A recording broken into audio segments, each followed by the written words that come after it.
Hello, listeners. My name's Ethan Carter, and this is my story. It's not a happy one, not yet, anyway, but it's mine, and I've got to tell it. Picture me, 32 years old, a regular guy from Ohio, with a decent job at a hardware store and a little house I'd fixed up myself. I was married to Jessica, beautiful, funny Jessica, for 5 years. 5 years. That's half a decade of trust, of late-night talks, of dreaming about kids and a porch swing someday. I thought we were solid. I really did. It was her birthday, October 12th, and I'd planned everything. I'd taken the day off, baked her favorite lemon cake, yes, I bake, and set up a surprise dinner at home. Candles, flowers, the works. She told me she was going out with her girlfriends for drinks first, and I said, "Go ahead, Jess. Have fun. You deserve it. I'm in it, too." I trusted her. Why wouldn't I? The clock ticked past 10, then 11. I wasn't worried, not at first. She'd texted me earlier, all bubbly. "Love you, Ethan. Be home soon." So I waited, keeping the food warm, adjusting the candles. Then my phone buzzed. Midnight. Her name lit up the screen, and I smiled, thinking she'd say she was on her way.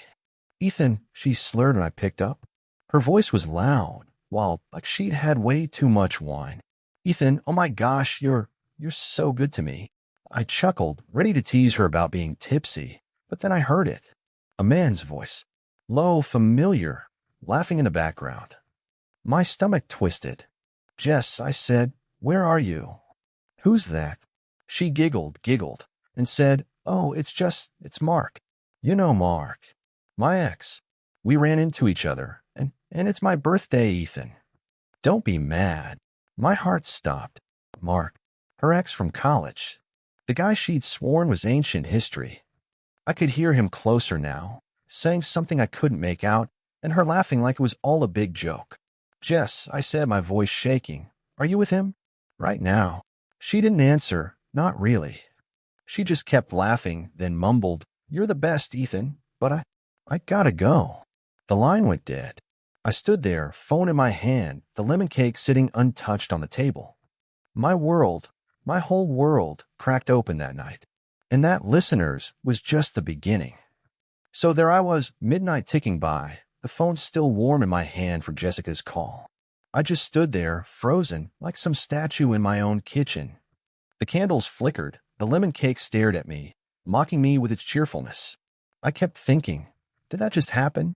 Did my wife, my Jessica, really call me drunk from wherever she was with him? With Mark? I tried calling her back. Once, twice, 10 times. Straight to voicemail every time. "Hey, it's Jess. Leave a message." Her chipper voice stabbed me each time I heard it. I didn't leave a message. What would I even say? "Hey, Jess, having fun with your ex? Call me when you're done." No, I couldn't. My chest felt tight, like someone had parked a truck on it. I sat down, collapsed, really onto the couch. The house was so quiet, except for the hum of the fridge. Too quiet. I kept replaying her laugh, his voice, the way she'd said, "It's my birthday, Ethan. Don't be mad." Like I was the unreasonable one. Like I was supposed to smile and say, "Sure, honey, enjoy your night with the guy you used to love." Was she kidding me?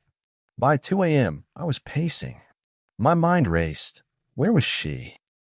Bar? His place? Some cheap motel? I didn't know Mark well. Met him once at a party years ago, shook his hand, thought he seemed decent enough. Tall, cocky, with a grin that said he knew he could get away with anything. Apparently, he could. I checked her social media. Nothing new. Just that same "love you, Ethan" text glowing on my phone like a lie. I didn't sleep that night. Not a wink. By sunrise, I was a wreck. Eyes red, hands shaking, heart pounding. She hadn't come home. No call, no text, nothing. And that's when it hit me, listeners. This wasn't a mistake. This wasn't some drunken slip-up. Jessica had chosen him, on her birthday, on her marriage, on me. And I knew right then, sitting in that empty house, that I wasn't going to let it go. Not like this. That morning after Jessica's call, I sat there at the kitchen table, staring at the cold lemon cake. It was 6 a.m., the sun creeping through the blinds, painting stripes on the floor. I hadn't moved much, just sat, thought, fumed. My phone stayed silent. No apology, no "I'm coming home, Ethan." Nothing. And that silence. It was louder than her drunken laugh. I started piecing it together like some detective in my own life. Mark wasn't just a random run-in. Jessica had been weird for weeks. Distant.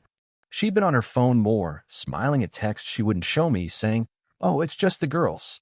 I bought it hook, line, and sinker because I loved her, trusted her. But now those little moments clicked into place like puzzle pieces I'd been too blind to see. I got up finally and made coffee strong, black, bitter, just like me right then. I needed to know more. I grabbed her laptop from the living room. She'd left it open, trusting me not to snoop. Oh, the irony.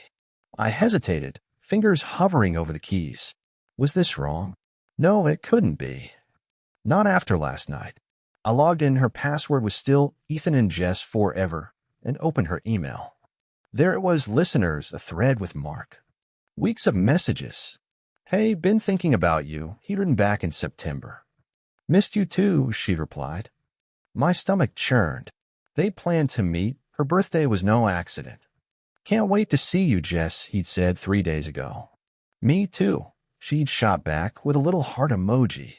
A heart. For him. I slammed the laptop shut, bam, and stood there, breathing hard. 5 years of marriage, and she'd been sneaking around, planning this? With him. I wasn't just hurt, listeners. I was furious.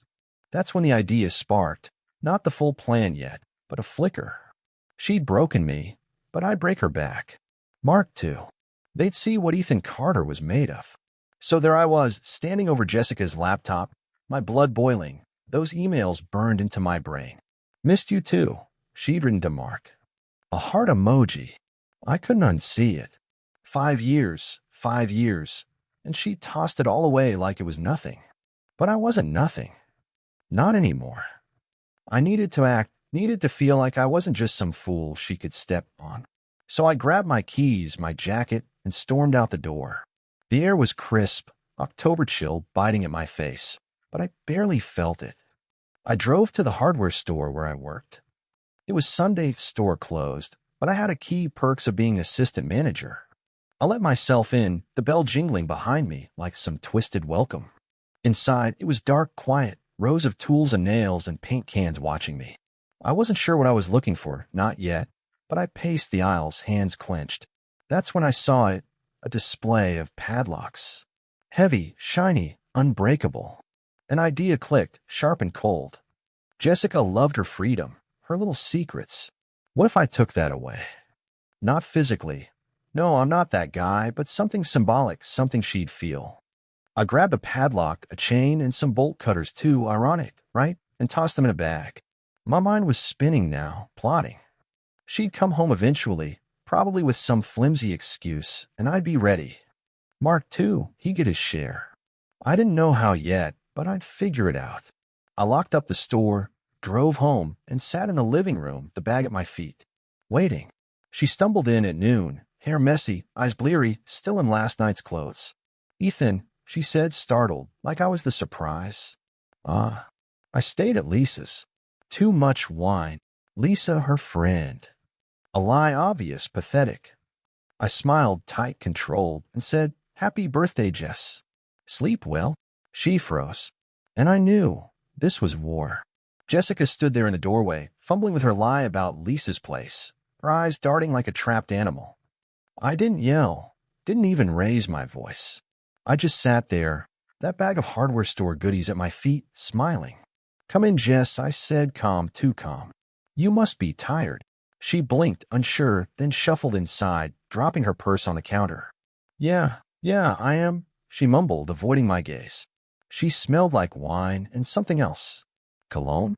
His cologne? My jaw tightened, but I kept it together. "Sit down," I said, nodding at the couch. "Tell me about your night."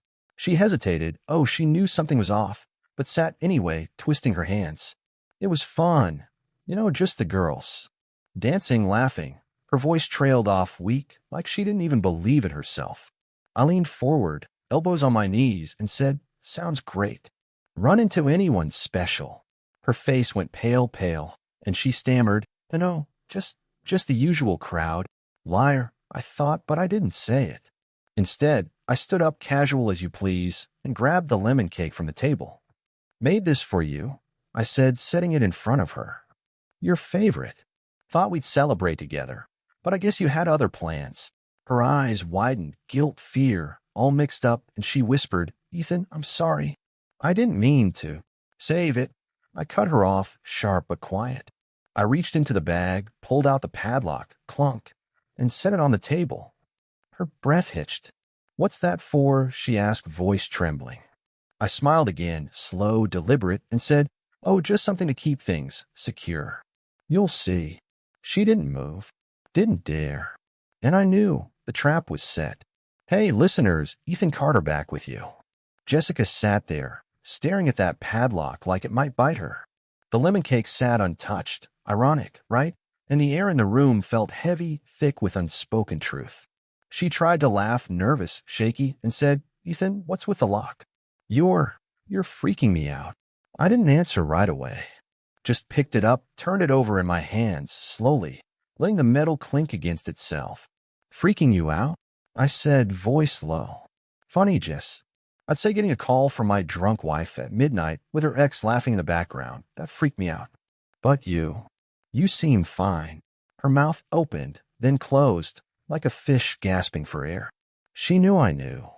No wiggling out of this one. Ethan, she started, but I held up a hand, stopped, and leaned in close. Don't, I said. Don't lie again. I saw the emails, Jess. Weeks of them. Missed you too. Can't wait to see you. I mimicked her tone, sharp and bitter. She flinched, good, and tears welled up in her eyes. It wasn't like that, she whispered. It was just talk at first. At first, I repeated, letting the words hang there. Then I stood, grabbed the chain from the bag, rattle, and dropped it next to the padlock. Her eyes widened, panic, and she stammered, What are you doing, Ethan? This isn't you. I laughed short, harsh, and said, Oh, it's me now, Jess. The me you made. You locked me out of your little world. Now I'm locking you in mine. I didn't touch her, didn't need to. The threat was in the air, in the clank of the chain, in the way I looked at her. She shrank back, clutching a pillow like it could save her. Ethan, please, she begged. I just smiled cold and said, Relax, Jess. We're just getting started. Revenge, listeners, isn't rushed. It's savored. Hey, listeners, it's Ethan Carter, back in the thick of it. Jessica was trembling on the couch, that chain and padlock glinting between us like a promise, or a threat. She didn't know what I'd do next, and honestly, neither did I, not fully. But I liked that she was scared. She deserved it. After all those lies, that betrayal, I wanted her to feel every ounce of what she'd done to me. But Jessica wasn't the only one in this game. Mark, smug, laughing Mark, was out there probably thinking he'd won something. Oh no. No way. I wasn't done yet, not by a long shot. I left Jessica there, sniffling into her pillow, and grabbed my phone. Time to dig deeper, time to find him. I scrolled through her contacts, still had her password, and there he was, Mark T., with a little smiley face next to his name. Disgusting. I didn't call, not yet. Instead, I searched him up online. Mark Thompson, real estate agent, flashy website with his grinning face plastered all over it. Your friendly neighborhood dealmaker, it said. Friendly, my foot. I found his office address, downtown 40 minutes away, and his latest post, big night out. Living my best life. Timestamp last night. With her. My hand shook, not with fear, but rage. I grabbed a notebook, started jotting down ideas. Jessica's punishment was brewing, but Mark? He'd get something special. Something public, something to wipe that grin off his face. I thought about his job. Real estate's all about trust, right? And smiled. A plan was forming, dark, delicious. I'd lock him out too, not with chains, but with something sharper, humiliation. Back in the living room, Jessica looked up, voice small. Ethan, what now? I didn't answer, just stared cold and said, You'll see. Both of you will. She shrank back. Good. Step 1 was her. Step 2? Mark. Game on, listeners. Hey, listeners, Ethan Carter here. And things are moving now, fast. Jessica was still on the couch, a mess of tears and excuses, but I was done listening. I had Mark in my sights, and the gears in my head were turning. Click. Click, click. I grabbed my jacket again, the padlock and chain still on the table like a warning. Stay here, I told her, voice flat. We're not done. She whimpered. Ethan, where are you going? I didn't answer, just walked out, slamming the door behind me. I drove straight to Mark's office, that shiny downtown building with his name on a plaque. It was Sunday, so the place was dead perfect. I parked across the street, watching. His car was there, fancy red, screaming, look at me. Oh, I was looking, all right. I brought the bolt cutters from the store, why not? And a little something extra, a can of spray paint from my garage. Red, bold, angry. I crossed the street, casual-like, and checked the lot. No cameras, no witnesses. Then I got to work. First, the bolt cutters snap through the chain on his office gate. Inside, I found his precious car. I shook the spray paint, hiss, and wrote one word across the hood, cheater. Big letters, impossible to miss. But I wasn't done. I took the padlock and chain from my bag, clank, and locked his office door tight. No key, no way in, let him figure that out tomorrow. I stepped back, admired my work. The car ruined, the office sealed. A message, loud and clear. Mark's best life was about to crash, and I'd be the one holding the wrecking ball. I drove home, adrenaline pumping, and found Jessica still there, curled up pale. What did you do? She whispered, eyes wide. I tossed the bolt cutters on the table, thud, and said, just tighten some locks, Jess. For both of you. She didn't ask again. Smart move. Hey, listeners, Ethan Carter here, and oh boy, the dominoes were falling now. I woke up Monday morning, early before dawn, feeling alive. Jessica was still on the couch, hadn't moved much, just sat there like a ghost. I didn't care, my focus was elsewhere. Mark. I brewed coffee, strong and black, and sat by the window, waiting for the world to catch up to my handiwork. It didn't take long. By 8 a.m., my phone buzzed. Notifications. I'd set up alerts for Mark's name online, and there it was, a post from some local news page. Vandalism shocks downtown realtor, it read. Picture attached, his red car, cheater screaming across the hood in bright paint. I grinned wide, wicked, and scrolled. Comments were pouring in. Who'd he tick off? Serves him right. What a mess. Oh, it was beautiful. Jessica's phone started ringing, buzz, buzz, buzz, and she jolted awake, fumbled for it. Hello? She croaked, then went silent, dead silent. Her face drained of color. Mark, what? Your office? Locked. She glanced at me, eyes wide with terror, and I just sipped my coffee, calm cool, like nothing was wrong. She hung up, trembling, and whispered, Ethan, did you? I didn't answer, just pointed to the padlock still on the table. Clonk. She got the message. By noon, the story spread, social media, gossip, even a call from her friend Lisa asking, what's going on with Mark? Jessica didn't know what to say, stammered, lied, but I could see it, her world unraveling thread by thread. Mark's perfect life? Ruined. Clients would drop him, trust gone. And he'd know why. And Jessica? She'd live with the weight of it, locked in my silent revenge. I leaned back, satisfied, almost, and thought, one more move. One final twist. This wasn't over yet, listeners. Not until they both felt the full sting. Hey, listeners, Ethan Carter here, one last time. The chaos was in full swing now. Mark's reputation in tatters, Jessica a wreck on my couch. I'd watched it all unfold, sipped my coffee, scrolled the headlines, and felt powerful. But there was one piece left, one final turn of the key. Revenge isn't complete until it's personal, right? That afternoon, I called Jessica over to the kitchen table. She shuffled in, eyes red, hair a mess, looking like she hadn't slept in days. Good. I set the padlock and chain in front of her, clank, and said, you know what these are for, don't you? She nodded, slow, scared, and whispered, Ethan, I'm so sorry. I'll do anything. Anything. I cut in sharp. Too late for that, Jess. I pulled out a small box from my pocket, nothing fancy, just something I'd grabbed from the store, and slid it across the table. She opened it, hands trembling, and gasped. Inside? A tiny key, the key to the padlock I'd used on Mark's office. You're giving this to him, I said, voice like steel. In person, her eyes widened, panic, and she stammered, Ethan, no. I can't. I leaned in close and said, you will. You'll walk into his ruined little world, hand him this key, and tell him it's from me. He'll know who locked him out. Of his office, his life, everything. And you'll feel it too.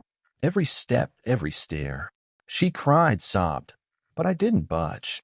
An hour later, she left, key in hand, defeated. I didn't follow, didn't need to. I knew she'd do it. And when she came back, silent and broken, I packed a bag, mine, and walked out. Keep the house, I said. I'm done. I left her there, locked in her guilt, and drove away free. Revenge, listeners, isn't just pain. It's closure. And I'd found mine.